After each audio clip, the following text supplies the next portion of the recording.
Merci Madame la Présidente. Alors imagine-t-on éteindre un incendie en jetant un bidon d'essence dans les flammes? Bon, j'en doute fortement. Alors qui prétend réduire la surpopulation carcérale et la récidive en proposant d'enfermer plus de gens en prison? Cette démarche surprenante est pourtant recommandée par le texte que nous examinons aujourd'hui.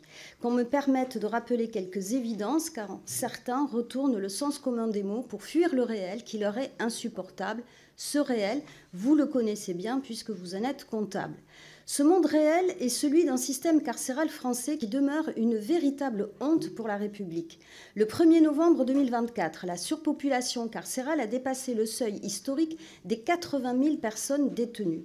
Au 1er février 2025, plus de 81 000 personnes étaient détenues dans un établissement pénitentiaire. La densité carcérale dans les maisons d'arrêt était de 158,9% et se constatait dans l'essentiel des établissements de ce type, comme dans mon département au centre pénitentiaire de la Taloudière. Ce taux d'occupation moyen devrait dépasser 164% à la fin de l'année, malgré des décennies de construction inutile et coûteuse de places de prison. Près de 4 500 détenus dorment sur des matelas à même le sol, parfois à 4 dans des cellules prévues pour 2 personnes, des espaces vétustes et insalubres, minutieusement décrits par les rapports du contrôleur général des lieux de privation de liberté, des cours de promenade jonchés d'ordures, des déjections sur les murs, des rats, des cafards qui grouillent, des détenus aux bras couverts de piqûres de punaises de lit, des tensions permanentes générant incidents entre les détenus et entre détenus et surveillants. La fabrication industrielle de la récidive, des troubles psychiatriques, de passage à l'acte suicidaire et de meurtre.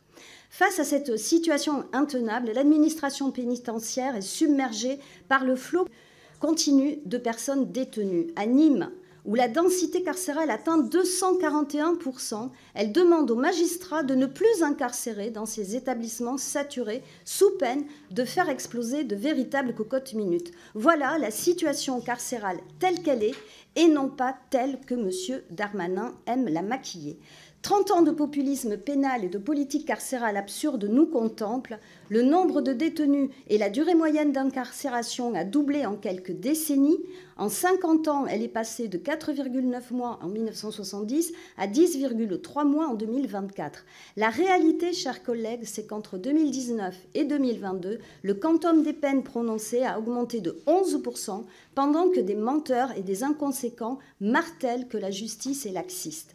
Mais votre priorité dans cette situation est de faire un sort au dispositif permettant d'éviter les peines de prison ferme dites ultra courtes, inférieures à 1 mois. Restreindre en conséquence les conditions d'octroi d'un aménagement de peine ab initio lorsque la durée totale d'emprisonnement prononcée est inférieure ou égale à 1 an.